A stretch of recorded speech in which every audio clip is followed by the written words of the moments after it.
Assalamualaikum warahmatullahi wabarakatuh. Di sini kami dari kelompok 2 ingin mempresentasikan hasil diskusi kami terkait SDGs 13, yaitu climate action dengan sub-isu climate change.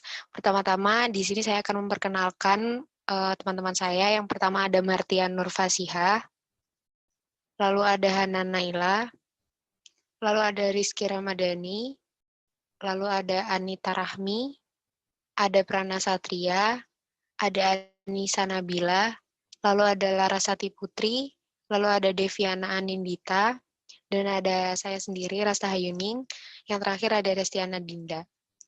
Baiklah, langsung saja ke presentasi hasil diskusi kami. Yang pertama akan dijelaskan oleh teman saya.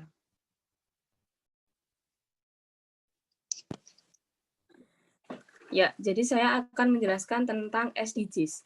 Setelah program Millennium Development Goals atau MDGs berakhir, Sustainable Development Goals atau yang lebih dikenal dengan SDGs muncul untuk melanjutkan tujuan dari MDGs dengan gagasan dan konsep yang baru. SDGs adalah agenda 2030 yang merupakan kesepakatan pembangunan berkelanjutan berdasarkan hak asasi manusia dan kesetaraan. Agenda ini dibuat untuk menjawab tuntutan kepemimpinan dunia dalam mengatasi kesenjangan sosial dan kemiskinan, serta perubahan iklim yang terjadi di dunia. Program-program SDGs bukan hanya sekedar melanjutkan program-program dari MDGs sebelumnya, melainkan juga bentuk pengembangan dan penyempurnaan dari program MDGs. Oleh karenanya, SDGs memiliki nilai serta latar belakang masalah yang lebih luas dari MDGs. Nah, tujuan yang dimiliki oleh SDGs adalah untuk mensejahterakan masyarakat dunia dan melestarikan alam dengan terdapat 17 faktor utama sebagaimana tercapainya 169 target yang akan dijadikan tuntutan kebijakan dan pendanaan hingga 15 tahun ke depan, serta diharapkan akan selesai pada tahun 2030. Pelaksanaan pencapaian dari SDGs Indonesia sendiri didasari oleh Peraturan Presiden Republik Indonesia tahun nomor 59 tahun 2017 tentang pelaksanaan pencapaian tujuan pembangunan berkelanjutan. Nah, dari banyaknya tujuan SDGs sendiri, fokus pembahasan kali ini adalah SDGs 13 yaitu Climate Action. Selanjutnya akan dijelaskan oleh teman saya. Kemudian yang selanjutnya merupakan perubahan iklim.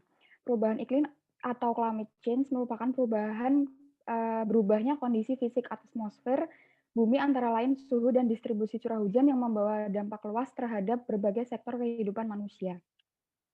Perubahan fisik yang terjadi ini tidak hanya sesaat tetapi dalam kurun waktu yang panjang. Definisi dari perubahan iklim sendiri merupakan perubahan rata-rata salah satu atau lebih elemen cuaca pada suatu daerah tertentu. Sedangkan perubahan iklim global merupakan perubahan iklim dengan acuan wilayah bumi secara keseluruhan. Sebuah studi yang dilakukan The Royal Society dan US National Academy of Science memberi gambaran bahwa masalah perubahan iklim ini ternyata sudah ada sejak tahun 1900-an. Beberapa tanda akibat adanya perubahan iklim ini yaitu dengan adanya peningkatan temperatur hingga 14 derajat Fahrenheit. Adanya peningkatan temperatur tersebut disertai dengan peningkatan suhu yang lebih hangat di lautan sehingga menyebabkan pencairan es di kutub dalam jumlah yang besar dan terjadi cuaca yang ekstrim. Peningkatan suhu sebagai situasi ekstrim akan menurunkan jumlah klorin yang ada dalam air sehingga dapat memungkinkan akan mempengaruhi tingginya mikroorganisme yang berbahaya di air. Akibat dari hal ini menyebabkan perubahan habitat dan punahnya spesies. Kemudian keberadaan perubahan iklim ini juga mengarah pada cuaca yang ekstrim, salah satunya yaitu kemarau. Nah, dengan kemarau panjang dan yang ekstrim ini bisa mengakibatkan terjadinya kebakaran hutan. Dengan permasalahan kebakaran ini, hutan tidak lagi mampu berfungsi dengan baik sebagai paru-paru dunia dengan memproduksi O2 dan membantu penyerapan gas rumah kaca maupun karbon dioksida sebagai penyebab terjadinya pemanasan global. Selain itu, permasalahan lain akibat dari perubahan iklim yang menjadi perhatian saat ini adalah keberadaan daerah pesisir dan pulau-pulau kecil. Kenaikan suhu bumi yang menyebabkan es di kutub mencair meningkatkan permukaan air laut sehingga dapat berpotensi menenggelamkan daerah pesisir dan pulau-pulau kecil. Saat ini salah satu bukti nyata akibat dari perubahan iklim ini adalah sebuah negara kepulauan yaitu Kiribati. Seperti yang kita ketahui, Kiribati hanya mempunyai titik tertinggi sebesar 2 meter di atas permukaan laut dan terancam tenggelam serta hilang dari peta dunia akibat adanya pemanasan global. Bahkan saat ini sebagian dari negara ini termasuk jalan dan area pemukiman sudah mulai terendam air laut dan sebagian warga sudah mulai mengungsi ke bagian pulau yang lebih tinggi terutama di kota Tarawa. Selanjutnya akan dijelaskan oleh teman saya.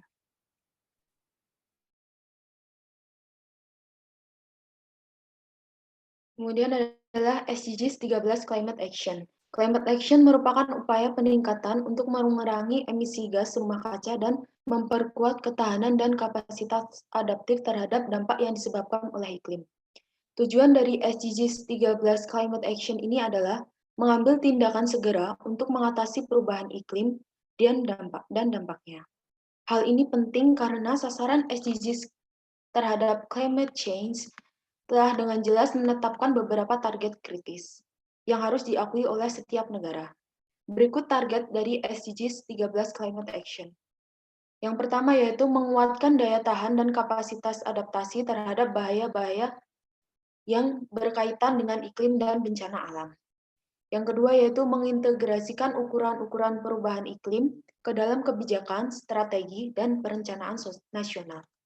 Yang ketiga yaitu memperbaiki pendidikan, penyadaran, dan juga kapasitas baik manusia maupun institusi terhadap mitigasi perubahan iklim, adaptasi, pengurangan dampak, dan peringatan dini.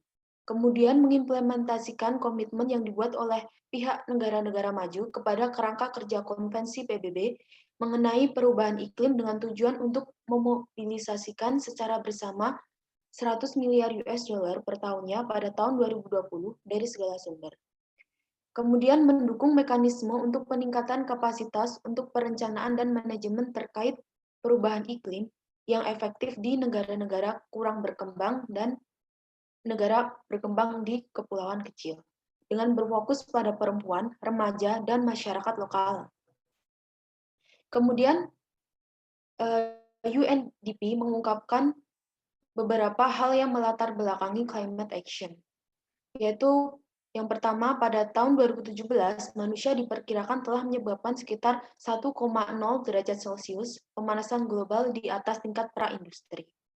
Kemudian, permukaan laut telah naik sebesar 20 cm sejak tahun 1880 dan diproyeksikan akan naik lagi sekitar 30 cm sampai 122 cm pada tahun 2100. Selanjutnya, untuk membatasi pemanasan hingga 1,5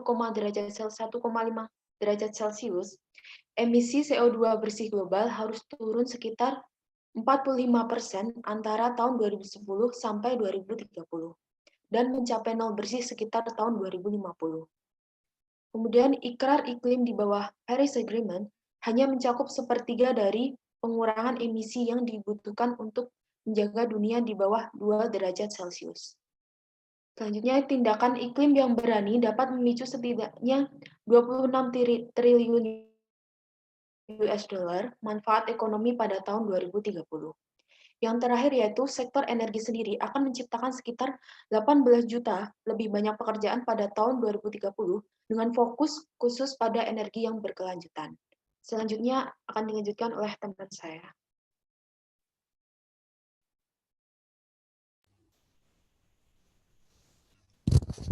Baik, isu yang kelompok kami bahas yaitu adalah isu Kiribati yang merupakan salah satu bentuk nyata dari adanya climate change ini. Perubahan iklim menjadi salah satu isu global yang menjadi perhatian dari pemimpin dunia. Salah satu dampak nyata yang diakibatkan oleh perubahan iklim adalah peningkatan permukaan air laut. Kenaikan permukaan air laut di masa mendatang akan mempengaruhi bencana lainnya, seperti meningkatnya banjir dan erosi. Kenaikan permukaan laut akan mengakibatkan beberapa tempat tidak dapat dihuni. Di masa depan, jika air laut yang begitu luas dan lapisan es mencair, maka permukaan bumi diprediksi akan tenggelam. Efek perubahan iklim yang paling signifikan di negara kepulauan, salah satunya terjadi di Kiribati. Negara Kepulauan Kiribati merupakan negara di tengah kawasan Pasifik dan merupakan negara kepulauan karang terbesar di dunia. Kiribati terdiri dari 33 pulau yang tersebar di kawasan ekuator. Kiribati terancam akan tenggelam dan diprediksi menjadi negara pertama di dunia yang akan kehilangan daratannya dan memindahkan penduduknya ke negara lain. Jika volume air laut terus naik hingga lebih dari 2 meter di atas permukaan laut, maka akan mengakibatkan Kiribati menjadi tempat yang paling rawan di dunia akibat perubahan iklim yang terjadi. Selanjutnya akan dijelaskan oleh teman saya. Baik, dampak dari perubahan iklim sendiri telah dirasakan Kiribati sejak tahun 1993, seperti yang disebutkan di Fifth Assessment Report of the United Nations Intergovernmental Panel on Climate Change bahwa permukaan air laut telah meningkat sebesar 2,2 mm sejak tahun 1993. Sebelumnya juga di tahun 1989 pun PBB telah menyebutkan bahwa Kiribati mengalami kenaikan permukaan air laut. Naiknya permukaan air laut di Kepulauan Kiribati ini memunculkan beberapa masalah besar yang dihadapi oleh masyarakat. Salah satu dampak yang langsung dirasakan oleh masyarakat Kiribati ini adalah krisis air bersih. Naiknya permukaan air laut ini pun kemudian membuat sumber air bersih yang biasa disebut sebagai water lenses itu menjadi rusak dan akhirnya krisis air bersih di Kepulauan Kiribati ini terjadi. Dengan dampak-dampak yang telah mereka rasakan saat ini, Kiribati secara terbuka dipimpin oleh mantan presidennya Ano Tetong meminta kebijakan dan inisiatif untuk mengurangi gas emisi lebih ditingkatkan di seluruh dunia. Yang selanjutnya akan dijelaskan oleh teman saya. Baik, terima kasih. Yang berikutnya adalah dampak ekonomi yang disebabkan oleh climate change di Kiribati.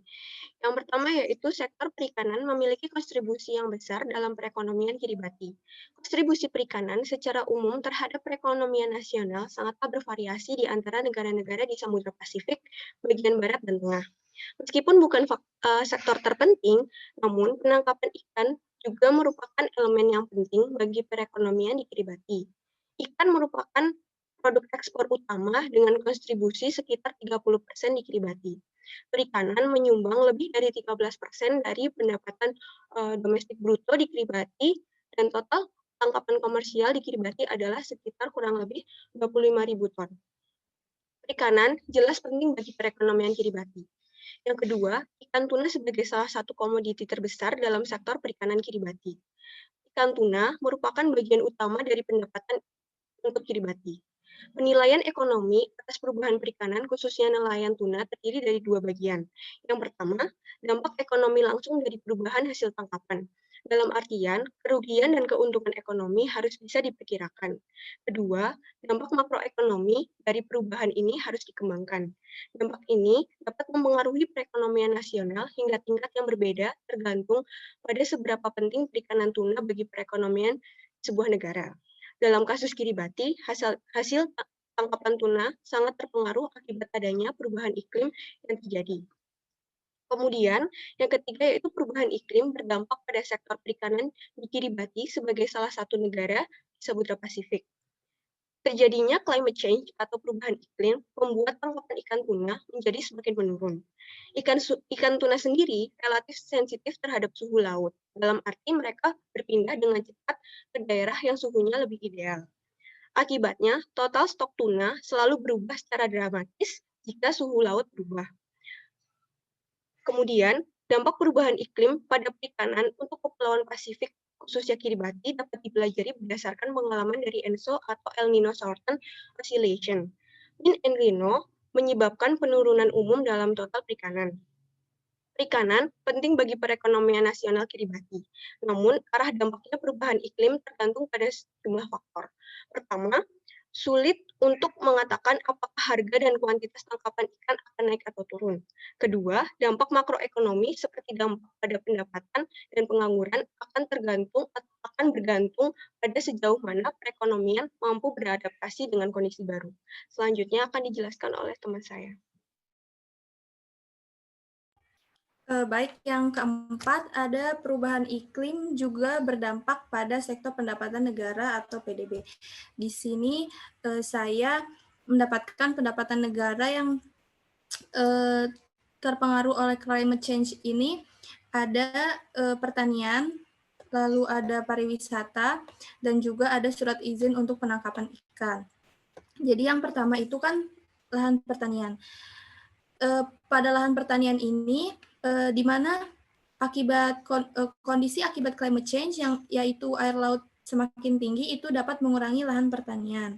Nah, air laut ini tuh yang udah naik tuh mengurangi 5% dari luas lahan pertanian Kiribati yang awalnya 340 km kuadrat menjadi sekarang 17 km kuadrat. Selain itu, selain mengurangi lahan pertanian, otomatis air laut yang meningkat juga dapat menghancurkan tanaman di lahan pertanian. Nah, padahal sumber daya alam itu juga memainkan peran penting bagi Kiribati sendiri. Nah, salah satu pertanian yang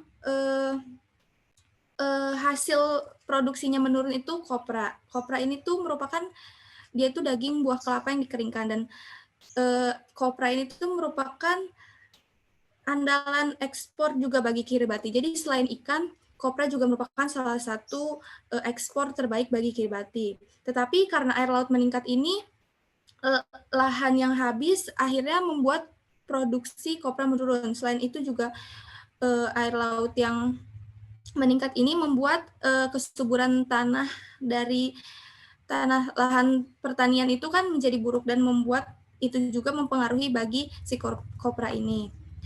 Selanjutnya yaitu dari pariwisata. Nah, karena kondisi climate change ini juga pariwisata itu menurun. Padahal pariwisata ini sangat membantu banget perekonomian Kiribati, di mana dia tuh bisa menyumbang 20% dari GDP negara. Tetapi karena keadaan negara seperti Kiribati yang sekarang gitu yang terkena dampak, otomatis akan membuat para turis ini kan agak insecure gitu untuk ke sana gitu, melihat keadaan negaranya yang seperti itu gitu. Untuk selanjutnya yaitu Kiribati sebagai pusat penjualan surat izin penangkapan ikan. Nah, surat izin penangkapan ikan ini kan Kiribati mempunyai zona ekonomi eksklusif seluas 3,55 juta kilometer kuadrat. Jadi dia itu sering membiarkan nelayan gitu untuk memancing di sana dan menjual surat izinnya itu. Nah, penjualan ini tuh membantu 50% pendapatan pemerintah dan menyumbang 22% PDB Kiribati. Akan tetapi, walaupun dia udah menyumbang besar keuangan negara, yang mana kita tahu efek dari climate change yang air laut meningkat, terus ombak tinggi itu kan dapat merusak infrastruktur penting seperti rumah sakit, sekolah, bahkan dinding laut. Nah, akhirnya uang yang didapat yang membantu pendapatan pemerintah 50% ini juga otomatis menjadi anggaran pemerintah untuk memperbaiki infrastruktur tersebut. Selanjutnya akan dijelaskan oleh teman saya.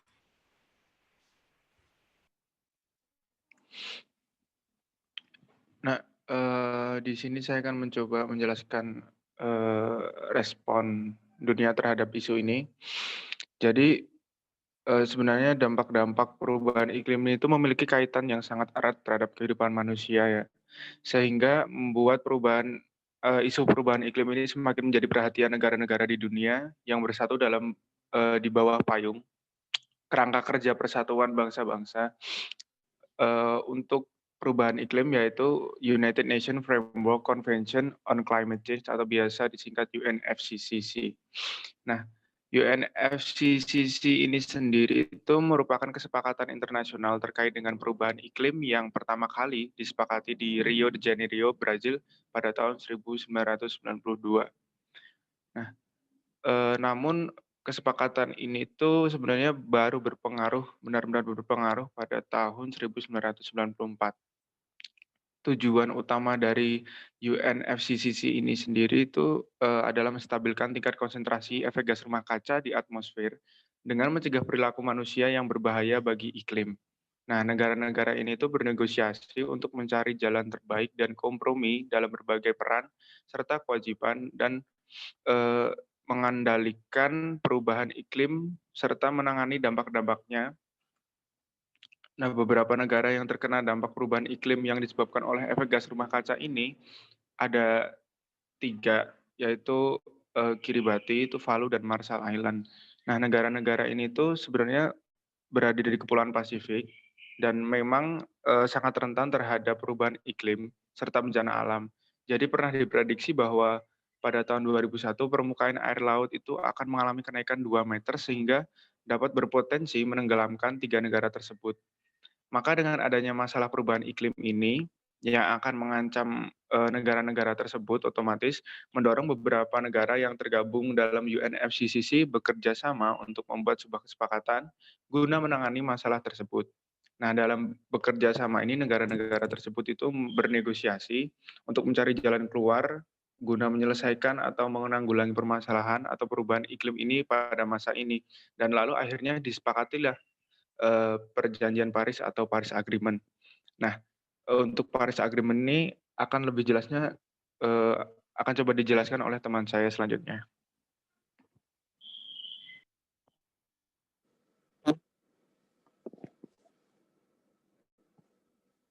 Baik, seperti yang telah dijelaskan tadi, bentuk dari respon dunia terhadap climate change ini akhirnya dibentuklah Paris Agreement.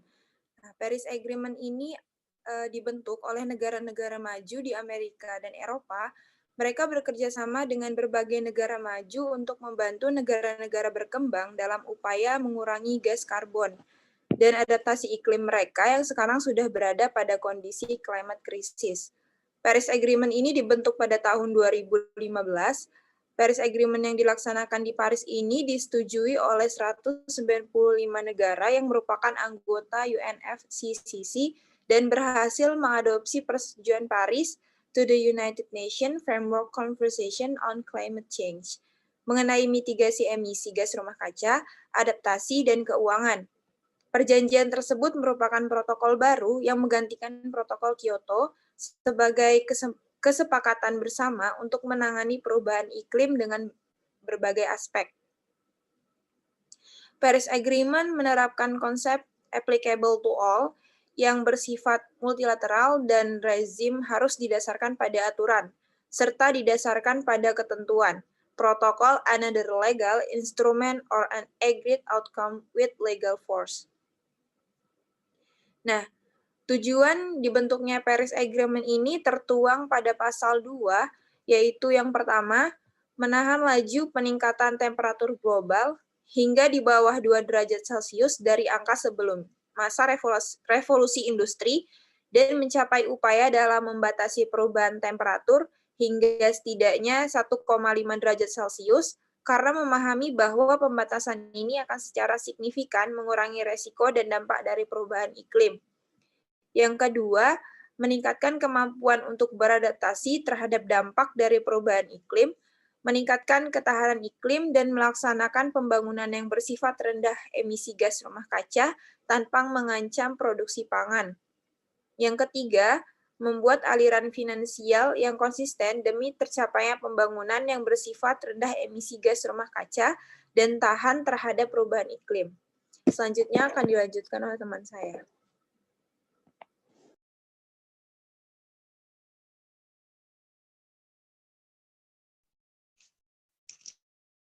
Baiklah, yang terakhir adalah kesimpulan. Jadi pada kesimpulannya, kelompok kami memilih Paris Agreement sebagai bentuk nyata dari SDGs ke-13 atau Climate Action, yang mana Paris Agreement ini merupakan komitmen dari semua negara-negara penghasil emisi karbon setiap harinya untuk mengurangi polusi. SDGs 13 sendiri atau Climate Action merupakan upaya peningkatan untuk mengurangi emisi gas rumah kaca dan memperkuat ketahanan dan kapasitas adaptif terhadap dampak yang disebabkan oleh iklim. SDGs 13 atau Climate Action ini juga merupakan juga mengambil tindakan segera untuk mengatasi perubahan iklim dan dampaknya. Perubahan iklim yang kelompok kami ambil di sini adalah kenaikan permukaan air laut yang mana yang dirasakan oleh negara Kiribati yang merupakan negara kepulauan yang berada di tengah kawasan Pasifik dan merupakan negara pulau karang terbesar di dunia. dampak dari kenaikan permukaan air laut ini juga dirasakan oleh Kiribati, terutama pada hasil taninya, lalu perekonomian makro ataupun mikro, juga lapangan pekerjaan, dan juga kebutuhan air bersih. Nah, karena di sini Kiribati hanya bertanggung jawab hanya atas 0,6% emisi gas rumah kaca dunia, maka Kiribati secara terbuka meminta kebijakan dan inisiatif yang bertujuan untuk mengurangi emisi yang telah mencemari lingkungannya agar ditingkatkan lagi. Lalu usulan SDGs ke-13 ini merupakan menggarisbawahi bahwa tugas sedang dikembangkan di bawah UNFCCC untuk mengoptimalkan sumber daya yang terbatas. Sekian dari presentasi kelompok kami. Kurang lebihnya mohon maaf. Terima kasih. Wassalamualaikum warahmatullahi wabarakatuh.